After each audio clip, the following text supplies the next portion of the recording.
MCC सम्झौताले गरेका जति पनि खर्चहरू हुन् ती खर्चहरूमा नेपाल सरकारले लेखा परीक्षण गर्न नपाउने भनेर लेखिएको सम्झौता नेपालको हितमा कसरी हुन्छ? यसलाई नेपालको हितमा कसरी बनाउने? नेपालको हितमा बनाउनको निम्ति अमेरिकाले अनुदान दिने सम्झौतामा नेपाल सरकारले पनि लगानी गर्ने प्रावधान राखिएको छ।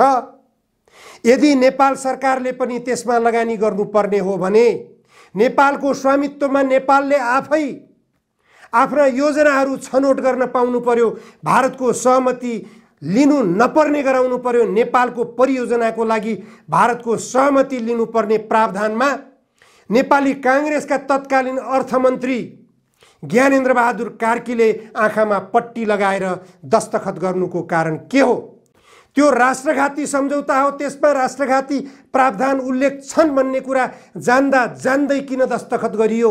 यस्तो सम्झौतालाई नेपालको हितमा हुने गरी बनाउन सकिन्छ भनेर अहिलेका अर्थमन्त्री जनार्दन शर्माले अमेरिकी सरकार समक्ष 11 बुँदे प्रस्ताव पठाएर यो जनतामा भ्रम छर्न किन खोज्ने?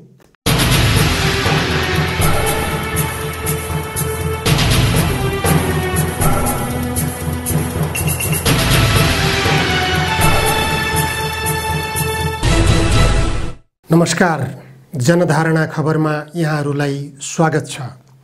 अमेरिकी सहयोग नियोग भनिएको विवादित मिलेनियम च्यालेन्ज कर्पोरेसन एमसीसी सम्झौता भोलि संसद बैठकमा पेश हुने आशंका गरिएको छ।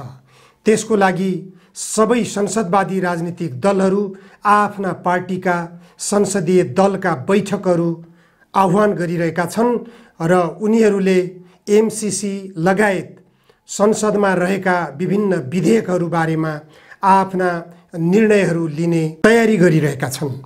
संसदवादी दलहरूले अरू विधेयकहरू बारेमा के कस्ता निर्णय लिने हुन् भन्ने बारेमा जनतालाई त्यति धेरै चासो भइरहेको छैन।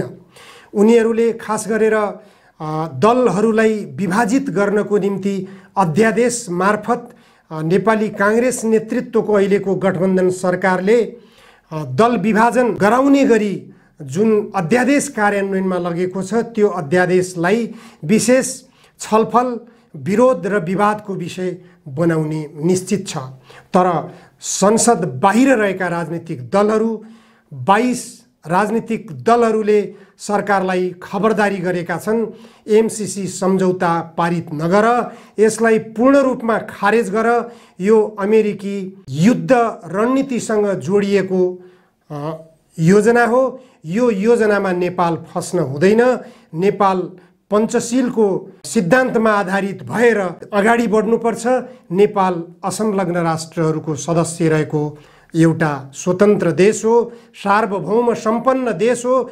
यो देश कुनै पनि अन्य मुलुकको युद्ध उन्मादी नीतिसँग जोडिनु हुँदैन भन्ने दृष्टिकोण 22 वाम दलहरूले सार्वजनिक गरेका छन्।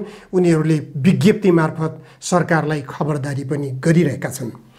यसैबीच विप्लव नेतृत्वको नेपाल कम्युनिस्ट पार्टीका महासचिव विप्लवले काठमाडौँमा यही भदौ 28 गते बृहत आम सभालाई सम्बोधन गर्ने र एमसीसी विरुद्धमा आन्दोलनको आह्वान गर्ने उद्घोष गरिएको छ।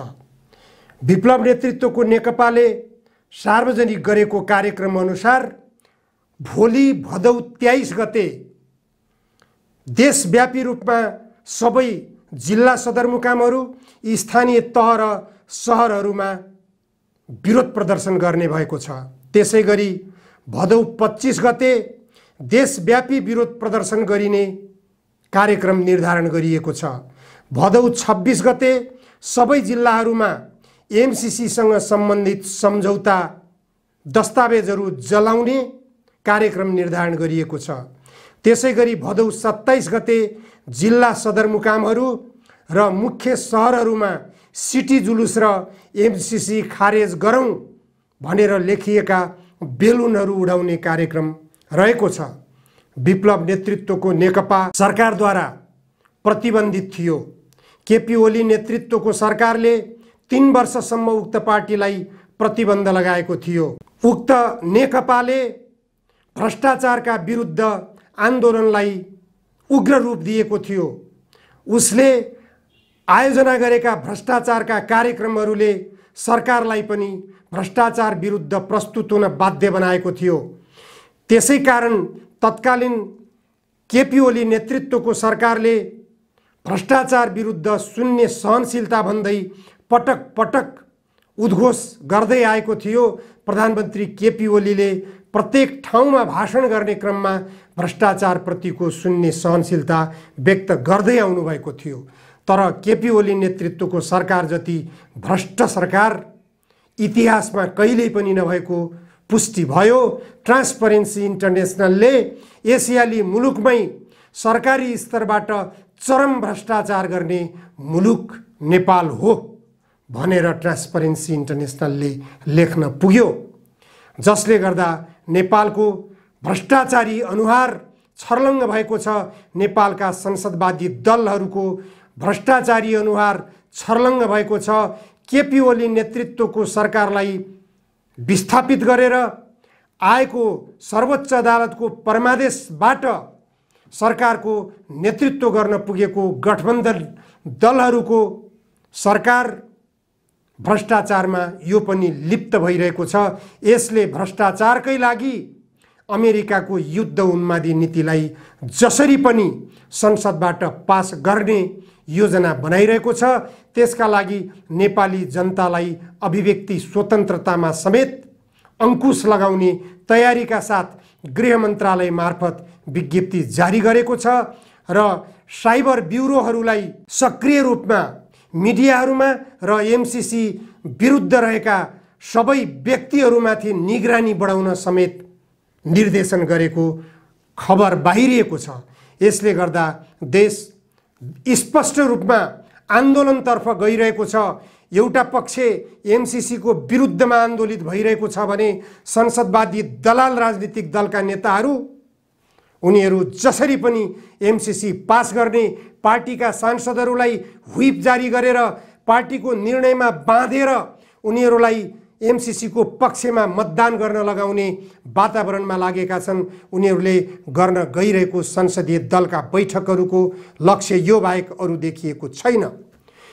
संसदवादी दल निकटका सञ्चार माध्यमहरूले पनि एमसीसी सम्झौतालाई राष्ट्रको हित अनुकूल हुने गरी संशोधन गरेर पारित गर्नुको विकल्प छैन, राज्यसँग त्यसलाई अस्वीकार गर्ने हैसियत छैन भनेर निरीहता प्रकट गर्दै समाचारहरू विश्लेषण गरेर पस्किने गरेका छन्, जनतामा भ्रम सिर्जना गर्ने गरेका छन्।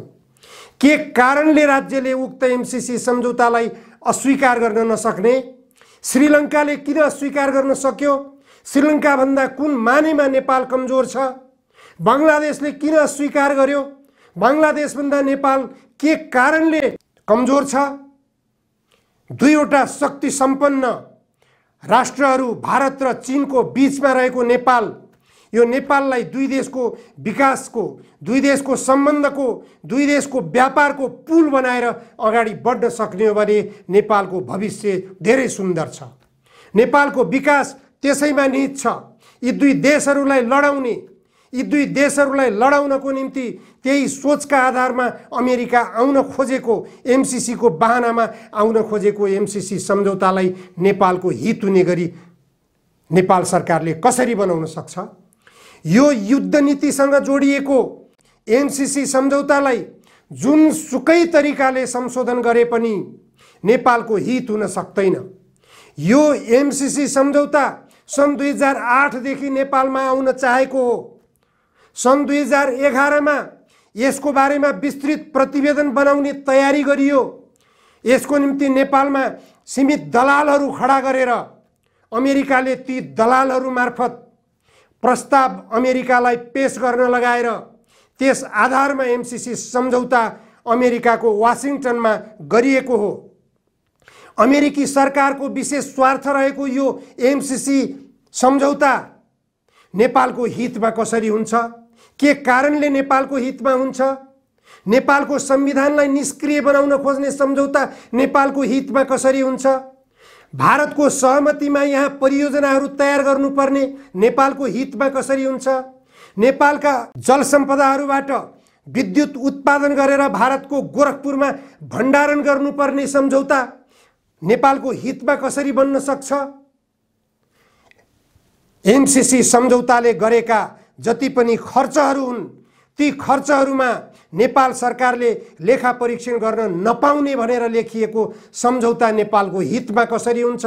यसलाई नेपालको हितमा कसरी बनाउने? नेपालको हितमा बनाउनको निम्ति अमेरिकाले अनुदान दिने सम्झौतामा नेपाल सरकारले पनि लगानी गर्ने प्रावधान राखिएको छ। यदि नेपाल सरकारले पनि त्यसमा लगानी गर्नुपर्ने हो भने नेपालको स्वामित्वमा नेपालले आफै आफ्ना योजनाहरू छनौट गर्न पाउनु पर्यो। भारतको सहमति लिनु नपर्ने गराउनु पर्यो। नेपालको परियोजनाको लागि भारतको सहमति लिनुपर्ने प्रावधानमा नेपाली कांग्रेसका तत्कालीन अर्थमन्त्री ज्ञानेन्द्र बहादुर कार्कीले आँखामा पट्टी लगाएर दस्तखत गर्नुको कारण के हो? त्यो राष्ट्रघाती सम्झौता हो, त्यसमा राष्ट्रघाती प्रावधान उल्लेख छन् भन्ने कुरा जान्दा जान्दै किन दस्तखत गरियो? यस्तो सम्झौतालाई नेपालको हितमा हुने गरी बनाउन सकिन्छ भनेर अहिलेका अर्थमन्त्री जनार्दन शर्माले अमेरिकी सरकार समक्ष 11 बुँदे प्रस्ताव पठाएर यो जनतामा भ्रम छर्न किन खोज्ने? त्यो सम्झौतालाई अस्वीकार गर्न किन नसक्ने? नेपाल असंलग्न राष्ट्रहरूको मुलुक भएको हुनाले, असंलग्न राष्ट्रहरूको सदस्य भएको हुनाले दुई छिमेकी राष्ट्रहरू बीचमा भिडन्त गराउने यो महाजन्जालमा फस्न चाहदैन भनेर त्यसलाई अस्वीकार गर्न किन नसक्ने? विप्लव नेतृत्वको नेकपाले वैज्ञानिक समाजवाद उन्मुख नेपाललाई अगाडि बढाउँ भनेर पटक पटक प्रस्ताव राखेको छ।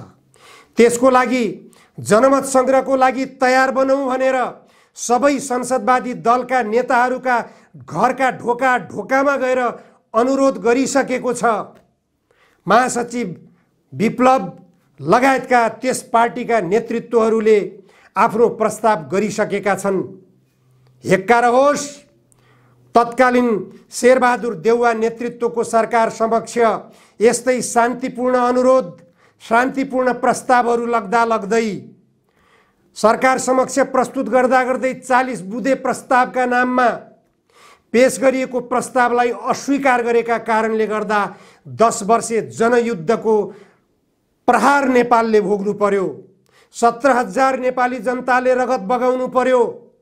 त्यो किन त्यस्तो घटना घट्यो देशमा? त्यस्तो दुर्भाग्यपूर्ण घटना, त्यस्तो गृहयुद्ध फेरि देशमा ननिम्तियोस्। नेपाललाई शान्तिपूर्ण तरिकाले वैज्ञानिक समाजवादको गन्तव्यतर्फ संविधान सम्मत ढङ्गले समाजवाद उन्मुख बनेर अगाडि बढौँ। अहिलेका संसदवादी दलका नेताहरूलाई संविधान सम्मत ढङ्गले मात्र काम गर्न निर्देशित गर्दछ। संविधान भन्दा बाहिर गएर विदेशी शक्ति राष्ट्रहरूको स्वार्थमा लागेर नेपाललाई विदेशीहरूको युद्धभूमि बनाउने गरिकन षड्यन्त्र गर्ने अधिकार छैन। त्यस्तो षड्यन्त्रमा लागियो भने यो एमसीसी सम्झौता पारित गरेको भोलिपल्टैदेखि एमसीसी सम्झौतामा दस्तखत गर्ने नेताहरूका हात काटिन थाल्नेछन्। यस कुरातर्फ होशियार भए हुन्छ। 10 वर्षे जनयुद्धमा के भए त्यो बेलाका हिंसात्मक घटनाहरूबाट पाठ सिकौँ। फेरि देशमा हिंसात्मक गतिविधि आउन नपाओस्, हिंसात्मक गतिविधि हुन नपाओस्, त्यसतर्फ राजनीतिक दलका नेताहरू समयमै सचेत बन्नु जरुरी छ। धन्यवाद।